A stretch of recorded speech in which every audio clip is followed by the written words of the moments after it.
Okay, good afternoon, class. Good afternoon, Sir Uday. Good afternoon, classmates. Mabuhay! Okay, thank you. You may now take your seats. Thank you, sir. Now, class, we will gonna talk about the heat transfer. Here is a fun fact about heat transfer.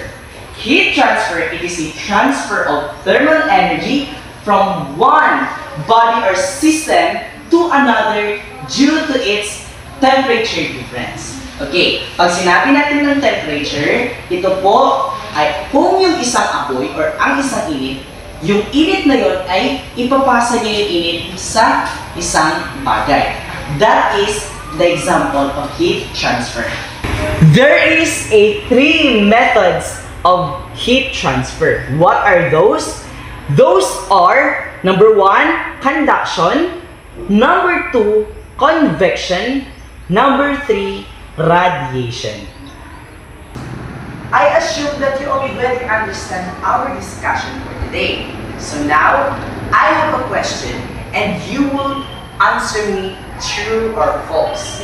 Do you understand? Yes, sir. Okay, here's the question. Is heat transfer between two objects at different temperature occurs instantaneously? Anyone from the group? Who want to answer? Mr. Jamel, you may now stand. No, sir, because heat transfer between two objects at different temperatures occurs instantaneously because as soon as there is a temperature difference, the heat should immediately equalize. Okay, thank you, Mr. Jamel.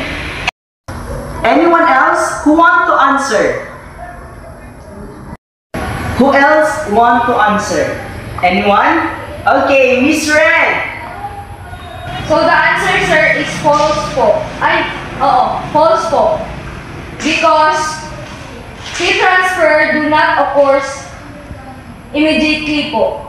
Hindi kaya na sinabi po ni Mr. Kundaraan po. For example po, may isang pot na hindi pa mainit or room temperature po yung pot, then nilagay po siya sa butane. Kaya mag-init ang tubig. And then paglagay doon, hindi siya instantly na yung tubig sa loob ng pot and yung pot iinit. It needs time po to transfer heat po. Alright, thank you. Actually, class, that is correct. Because, example natin, kapag kayo ba ay kumakape, mainit yung kape ninyo, and then may kutsara kayo. Pag nilagay nyo ba yung kutsara dun sa mainit kape, iinit ba kaagad ang kutsara? Di ba hindi? So, the answer is false. Now, I still have a question for you. Here's the question. What are the similarities of the 3 methods of heat transfer? Anyone?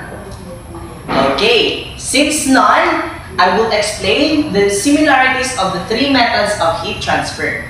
So, the similarities of 3 methods of heat transfer is the 3 methods transfer a thermal energy from one to another. Do you get it? Yes, sir. Okay, class, what are the difference of the 3 methods of the heat transfer? Anyone? Mr. Sagas. So, convection is the transfer of heat energy through the movement of fluids. That's all I know, sir. Okay, thank you, Mr. Sagas. Anyone?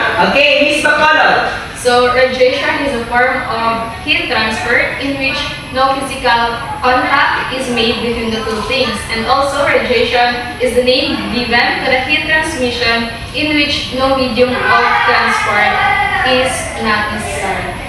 Thank you, Mr. Sagas and Bacolod, brother. Okay, actually, class, your answers are correct, pero may kulang lang. In short, when we talk about conduction, it requires direct contact. When we talk about convection, it requires fluids. Again, Mr. Sagas, what are fluids? Fluids can be liquid or gas. Okay, thank you. When we talk about convection, it requires fluid. When we talk about radiation, it requires no medium. Do you get it? Yes, sir. Okay, that's all. Thank you, class. Alam ko, class, ang subject natin nito is complicated. Pero I will do my best paano mas mapadali ninyo maintindihan ang ating discussion. So now, this is all done. Sa palagay ko, alam niyo naman lahat. Diba, naintindihan niyo na yung napag-usapan natin ngayon? Yes, sir. Okay, that's all, class. Thank you. Goodbye, class! Goodbye, sir. Goodbye, classmates.